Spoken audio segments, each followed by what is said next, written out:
Ating alamin ang mga latest information dahil nga itong Bulacan ay lumalabas. Diyan pala yung pinaka-notorious para sa mga naituturing ho na maanumalyang flood control projects. Ayon yan kay Senator Lacson, yung questionable naman na flood control projects dun sa Arayat, Pampanga, marin din binatikos dyan sa Senado.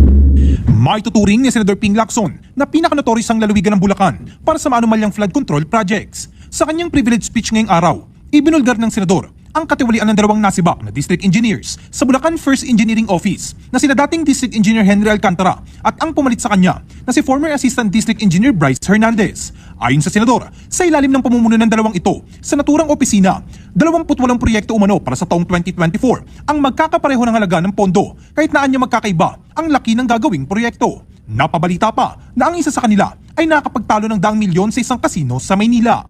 Bulacan First Engineering District na pinamumunuan ng magkasunod na tinanggal sa pwesto na sina dating District Engineer Henry Alcantara at ang pumalit sa kanya na si Bryce Hernandez. Napag-alaman naming talamak ang ganitong kalakaran. Bakit? Sapagat ayon sa mga contractors at DPWH officials na nakipag-usap mismo sa akin at aking staff, ang dalawang ito ay halos pareho lang ang pagmamahal sa pera. Napabalita pa nga kamakailan na ang isa sa kanila ay nakakapagpatalo ng daang milyon sa isang kasino dito sa Metro Manila. Mr. President, sa District Engineering Office na ito, sa ilalim ng pamumuno ng dalawang nabanggit na opisyal, para sa taong 2024, 28 proyekto ang pare-pareho ang pondo kahit magkakaiba ang specs, disenyo at haba. Binatikos din ni Lacson ang questionable flood control project sa bayan ng Arayat, Pampanga matapos na masira na naman ang riverbank mitigation structure sa Kandating kahit na ilang ulit na itong nakumpuni at ginastosan ng gobyerno. Batay sa ulat, nitong July 2025 lamang ay muling gumuho ang bahagi ng istruktura matapos ang pananalasa ng bagyong Emong kahit panatapos ang pinakauling pagkukumpuni noong Hunyo ngayong taon. Gate ni Lacson, nagsimula ang pondo para sa proyekto noong 2018 kung saan 20 million pesos ang inilaan para sa construction o rehabilitation ng slope protection sa kabaan ng Pampanga River, Kandating Section, Arayat, Pampanga. Subalit nasira rin kalaunan. Mula sa original na 20 million pesos noong 2018, umabot na sa mahigit 274.8 million pesos ang kabuong halaga ng mga ginastos para sa parehong flood control structure o mahigit 815% na pagtaas kumpara sa unang construction. Binanggit pa na Edmarie Construction and Trading ang palagi nakukuhang kontraktor para sa proyekto. Ang naturang kumpanya ay nauna nang nasangkot sa iba't ibang kontrobersya, kabilang ang pagkakadilis bilang Department of Human Settlements and Urban Development Builder noong 2023. Tuwing umuulan, panay ang aray ng mga taga-Arayat sa pag-apaw ng ilog na hindi mapigilan ng flood control. Mr. President, binisita ng aking mga staff ang Arayat nitong nakaraang 2 linggo lamang na tinamaan din ng hagupit ni Emong at nagdulot na naman ng pagguho ng ilang bahagi nito. Take note, Mr. President, katatapos lang ng panibagong repair nito noon lang Hunyo ng kasalukuyang taon, 2025. All of these were awarded to the same mighty contractor, Edmarie Construction and Trading. In total, Edmarie bagged 274.8 billion pesos in taxpayers' money for the rehabilitation and repair of Kandating na tila hindi nagsasawa sa repair. Hindi lang po yan ang issue ng Edmarie. How can this contractor, with an unusual share of controversies, including being delisted as DHSUD builder in 2023? Samantala, pagsisiwalat pa ng senador, karaniwang 40% lamang ng pondo ang napupunta para sa flood control projects. Sa breakdown ng senador, 8 to 10% ang napupunta sa mga district engineers, 2 to 3% ang para sa kickback ng District Engineering Office mula sa sobrang kita ng kontraktor, 5 to 6% naman para sa mga miyembro ng bids and awards, 0.5 to 1% naman para sa Commission on Audit, 20 to 25% naman para sa funder o politikong naganap ng pondo para sa proyekto. Ang matitirang pondo para sa pagpapatayo ng proyekto ay napakaswerte ng umabot sa 40% o 40 million pesos alisunod sa ating halimbawang 100 million pisong pondo para sa proyekto. Mr. President, there is an evident pattern of this nasty distribution of public funds among crooks. Ito ay base sa mga case studies na aming pinuntahan at mususing inimbestigahan sa iba't ibang dako ng bansa. Sa Bulacan First Engineering District na pinamumunuan na magkasunod na tinanggal sa pwesto na sina dating District Engineer Henry Alcantara at ang pumalit sa kanya na si Bryce Hernandez. Napag-alaman naming talamak ang ganitong kalakaran. Bakit?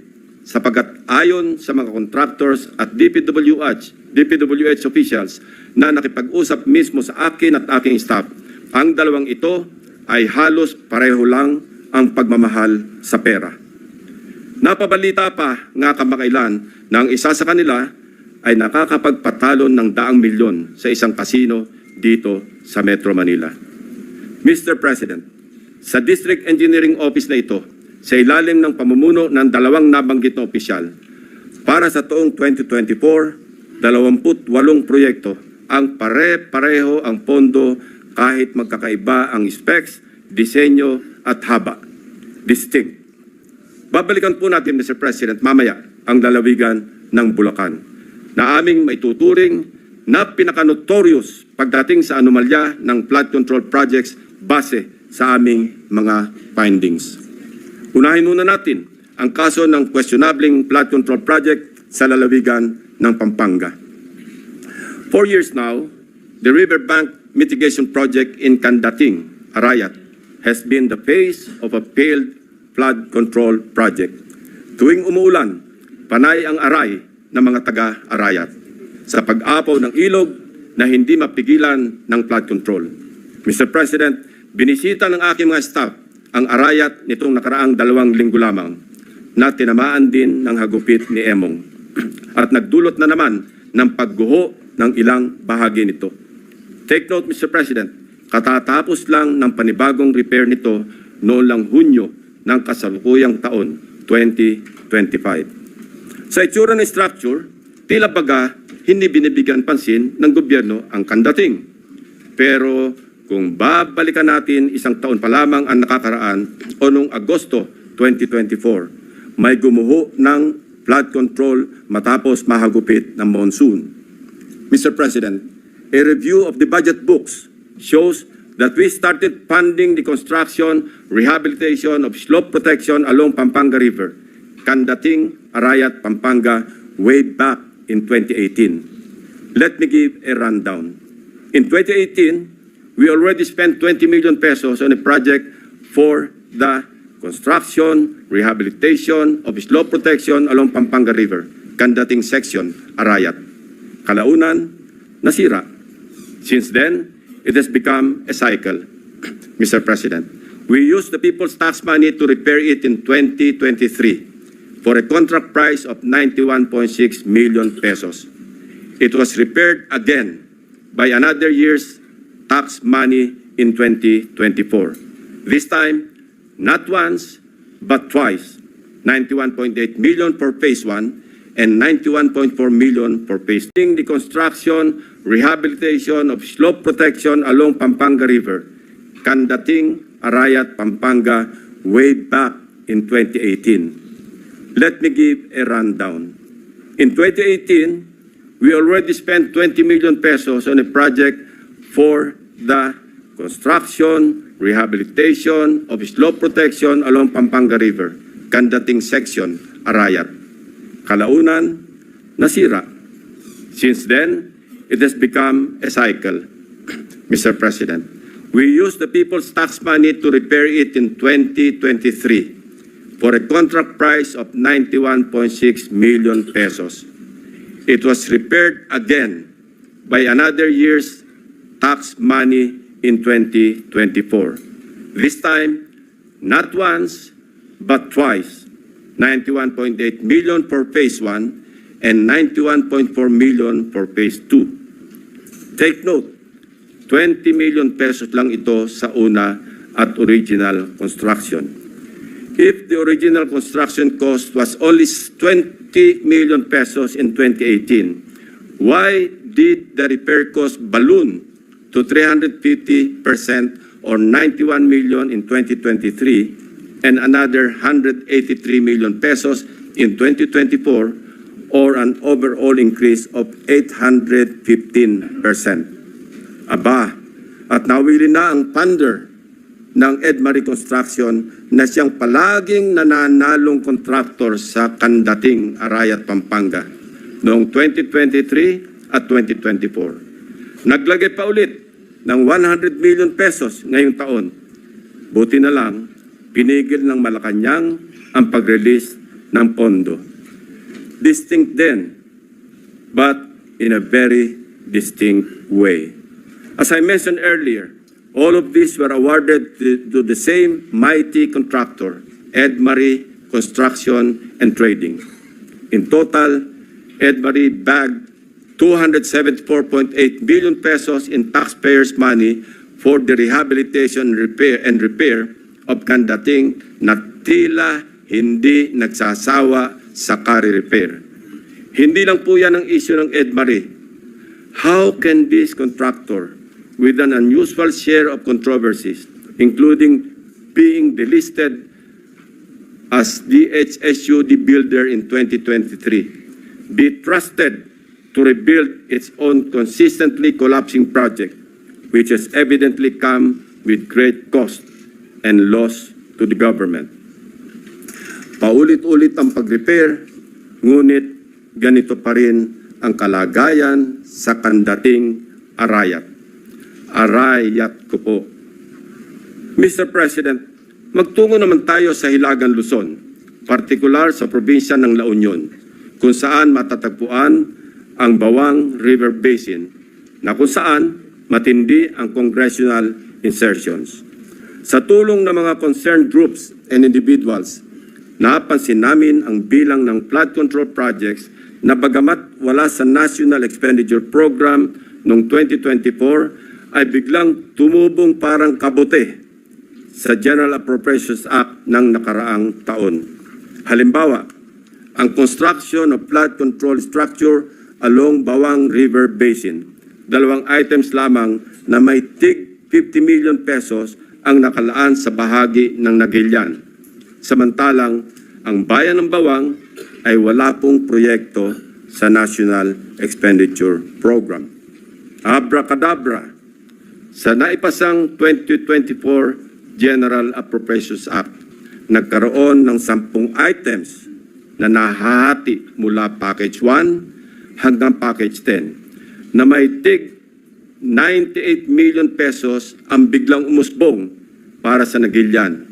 Sa kabuuan, ang 10 packages na ito ay umabot sa 967.4 million pesos. Halos 1 bilyong piso kumpara sa 2 tig 50 million lamang sa 2024 NEP. Sa Bawang naman, 7 packages ang lumitaw na may magkakaparehong halaga, 89 million pesos each. Sa kabuuan, ito ay nagkakahalaga ng 623 million pesos mula zero budget sa NEP ng 2024. Sa aming masinsing pagkalkal ay natuklasan naming iisang kontraktor ang naawardan ng lahat ng packages na ito, ang Silver Wolves Construction Corporation. Distinct pa rin, distinguished colleagues. Ito ang nabanggit kong pork barrel insertions kanina, Mr. President. Meron pang mas matinding congressional insertions. Ipapakita ko sa inyo.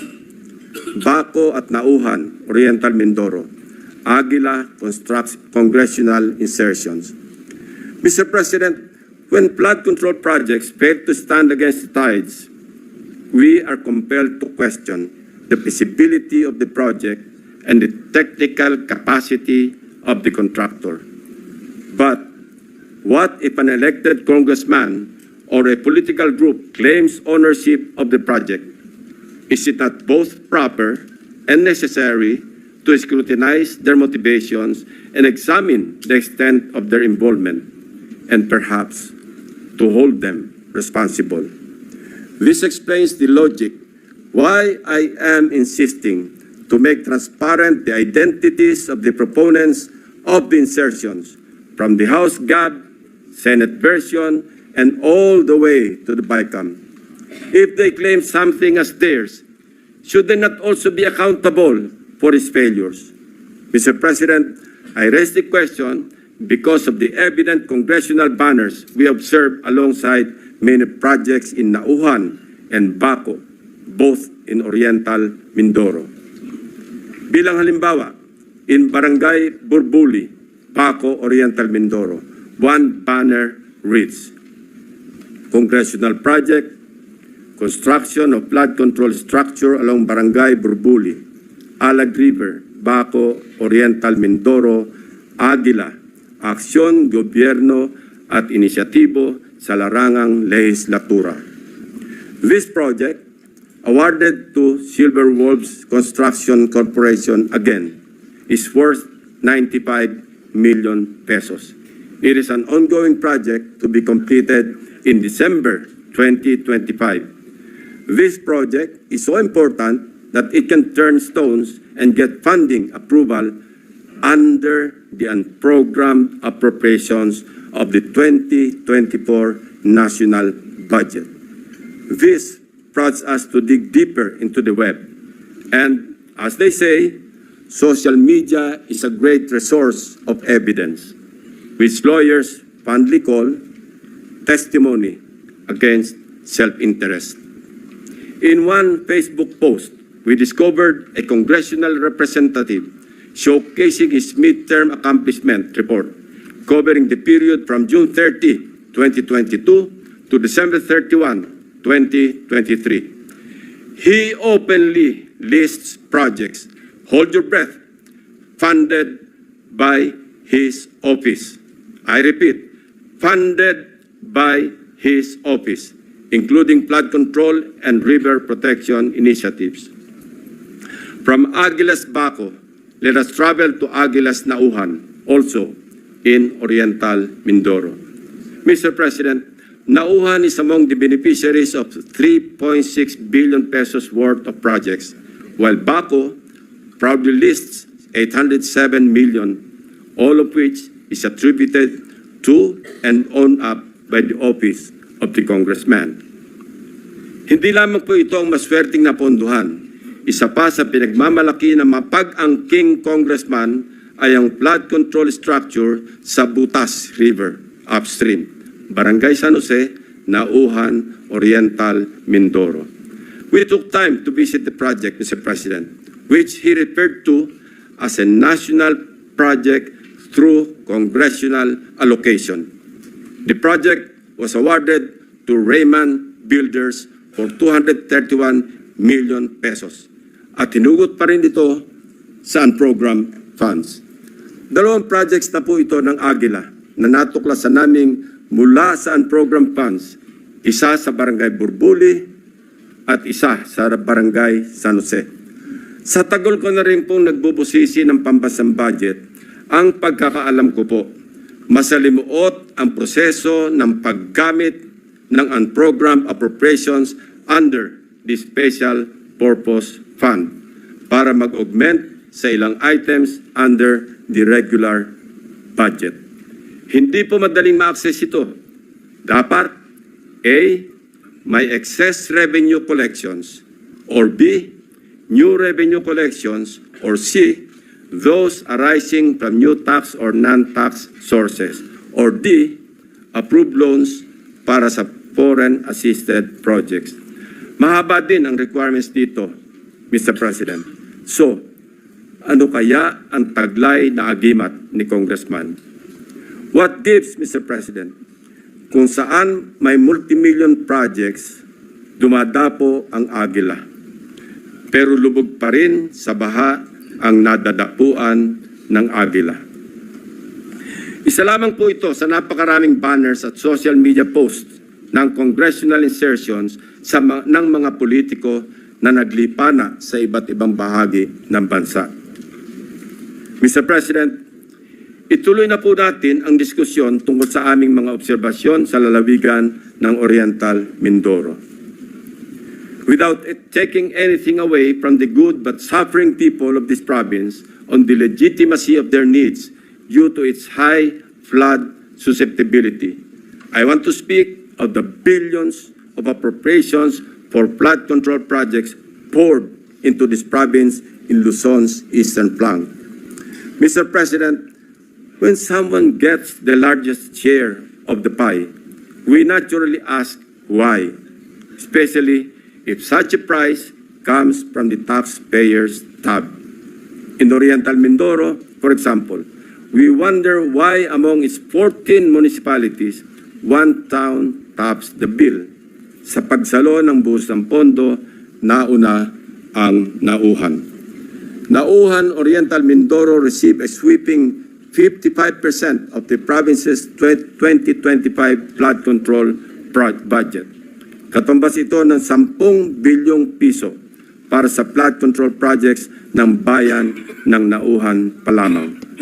Fair enough, given the coastal topography of the municipality, which includes its lowland plains and extensive river systems such as Mag-asawang Tubig, Nauhan, and its people badly need flood control interventions. However, the magnitude of its budget allocation in the last 3 years alone, amounting to approximately 19 billion pesos and nearly doubling each year, raises concerns regarding Nauhan's curious case. Even before the provincial governor of Oriental Mindoro blew the whistle, so to speak, on what he alleged as anomalous flood control projects, we had already dug deep in our study, literally sifting through years after years of appropriations for these projects. True to form and with due diligence, I immediately dispatched my staff to Oriental Mindoro to verify the data we gathered about Nauhan and to validate the governor's claims. Mindful of political bumps we may encounter, my directives are clear. We must see no political color and remain impartial in our findings. My staff traversed Oriental Mindoro across 10 barangays to randomly check flood control projects based on the list of awarded contracts from 2023 to 2025 that we obtained from the DPWH website. The field validation came in the aftermath of the widespread flooding in the province of Oriental Mindoro during the Habagat. Una sa aming listahan ang Barangay Mulawin. Sa 70 barangay ng Nauhan, Oriental Mindoro, ang Barangay Mulawin ay nakakuha naman ng 1.9 billion pesos. Sino kaya ang makapangyarihang funder sa Barangay Mulawin?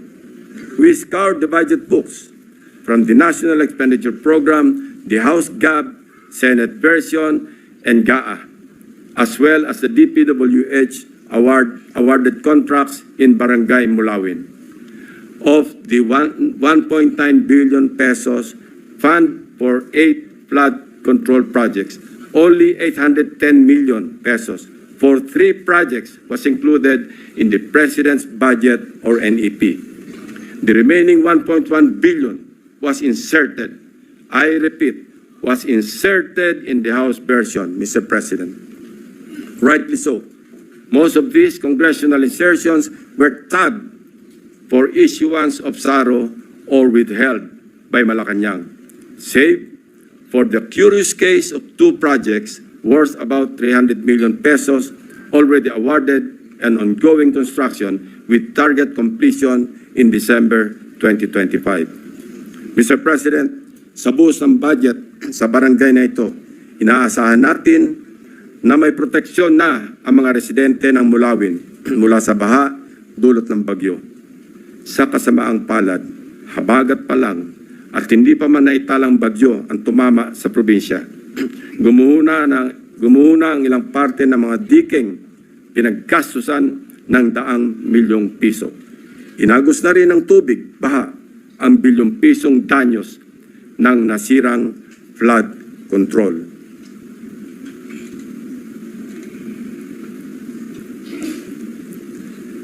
Ito mismo ang parehong barangay na gustong inspeksyonin sana ni Governor Dolor noong nakaraang Sabado lamang, kung saan napabalita ang pagharang sa kanya ng security personnel sapagkat ayon daw sa kontraktor ng proyekto, kinakailangan ng written approval mula sa DPWH bago makapasok ang sinuman sa construction area.